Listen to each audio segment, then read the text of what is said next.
ndakwereka uburyo step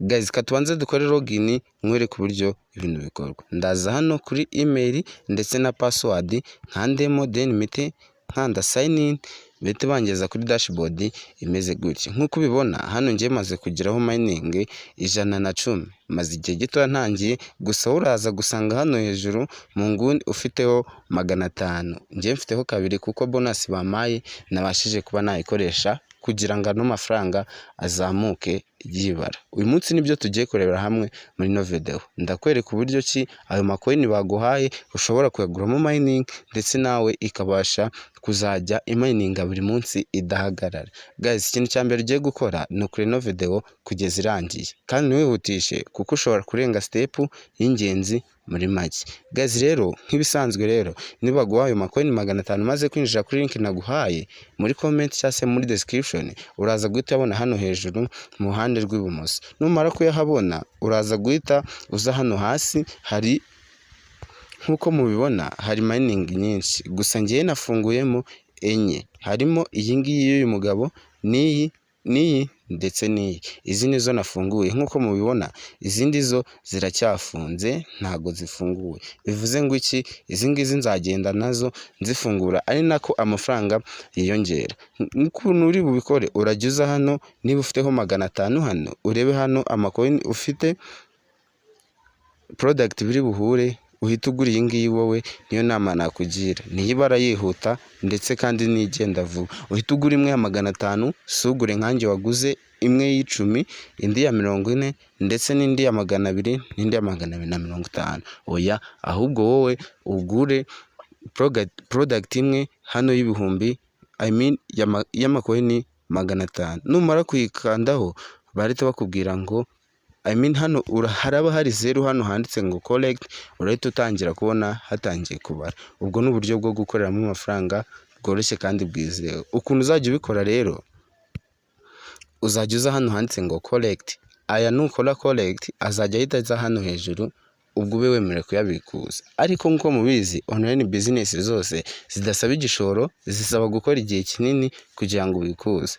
Ari nayo mpamvu ngiye kukwereka buno buryo ushobora gutumira inshuti zawe nawe kugira ngo ubikuze vuba, dore ko na minimum yo kubikuza ari amacoin make. Ugomba kuba ufite amacoin 2,000. Nkuko mubibona mazima amasaha atageze muri 5 mfitemo amacoin 110. Uri kumva ngiye byangora kugira ngo mbe nabikuza vuba. Gusa no macoin 110 nkanze collect akajya hano hejuru, yes, akajya hano hejuru, nshobora guhita nyaguramo indi product ingana n'aya ngaya 100.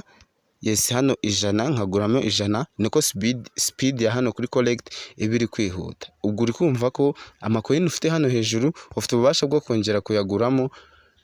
Yes, ushobora kuyaguramo undi mugabo ukumayiningira kugira ngo bibe byihuta cyane. Guys, ubu n'uburyo bwo gukoramo amafaranga bwa mbere. Hano rero hari uburyo rero bwo gutumira inshuti. Ushobora kuza hano ugakanda kuri partner, then wamara gukanda kuri partner ugahita ufata ino link ukayohereza inshuti yawe. Iyo inshuti yawe yayinjiraho bakayihereza ya macoin 500 ndetse nawe bakaguhereza amacoin 100. Ubwo n'uburyo bwa kabiri. Uri kumva amacoin nabwo abari kwiyongera. Ngiye kukwereka uburyo bwo kubikuzamo noneho ano mafaranga dukoresheje Binance. Gusa nari kuzakora indi video, bibaye byiza nibwo nayikora nkabikwereka neza. Gusa hano hari uburyo bwo gukoreramo amafaranga bwa mining nabukweretse, ubwo gutumira inshuti. Ubwo buryo bukurikiyeho ni uburyo bwo kubikuza. Uza hano handitse ngo finance, ahanditse ngo finance, wamara kwakanda uri kubona ubu ni uburyo, yes, bwo gushora, ariko twebwe tuzakoresha ubu buryo bw'ubuntu. Uri kubona 2,000 by'amacoin bingana $1. Uri kumva ukoresheje bwa buryo bwose nakwigishije, ushobora no kurara ubikuje. Kubikuza rero harimo ama network menshi atandukanye. Ushobora kubikuza amatoni, ama Binance, BIP, yes, kuba yazi, ama Doge, ama Litecoin, Bitcoin, hakazamo Ethereum, Solana, hakazamo ni menshi cyane, n'ama BNB arimo. Gusa umunsi ntago tugiye kubikuza, ahubwo ngiye kukwereka uko ushobora kubikuza. Uraza rero ugakanda ku coin ushaka kubikurizamo, bitcoin, then bitcoin uri kubona twebwe dufiteho abiri, dufiteho amacoin abiri ari nayo ari hano hejuru, ubwo ntabwo twemerewe kubikuza. Yes, twemerewe kubikuza mba mbikoze, gusa abatazi gushaka address kugira ngo bayizanemo hano ya bitcoin ushobora kubyandika muri comment, nkazabikoraho video ubutaha.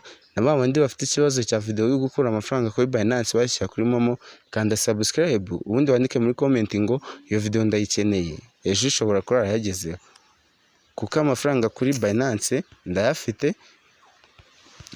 Amafaranga kuri Binance ndafite, nshobora kuyaguha, nshobora kuyakoresha nifashisha mu kubikuza ano mafaranga, nkaba nabikwereka muri video. Nakagombye kubyerekana muri no video, gusa yaba ndende. Andika muri comment ngo uzadukorera iyo video. Hano mafaranga uri kubona hano nabashije kwakira muri application bita mcrypto. Nawe uramutse ushaka iyo video ushobora kujya kuri YouTube channel yanjye ukayireba, ukabona uburyo ki ano mafaranga nakima. Niyo nzakoresha ndi kubereka uko wakura amafaranga kuri Binance uyashyira kuri MTN Mobile Money. Ni ama bitcoin maze kwakira mu kanya, ari nayo nabikuje hano. Yes, ari nayo nabikuje hano muri mcrypto, akabasha kuba yangeraho mu buryo bworoshye kandi bwizewe. Guys, niba ugeze hano ukireba ino video wakoze, ndagushimiye. Nimwe mudasapotinga, nimwe twubakiyeho, mudahari ntacyo twaba turi gukora hano kuri social media. Nubwo tubaha iby'ingenzi, gusa nimwe muduha iby'ingenzi kurushaho. Mujye mwicara mwumve ko muri ab'agaciro. Uri kubona aya nayo nabikuje, ino application yanyujije SMS irambwira ngo withdraw zanjye zimaze kuba nyinshi. Amafaranga uri kubona nayabamazeho amadolari, history basibye, ewana menshi. Wakoze kuri ino video, nugenda udakoze subscribe.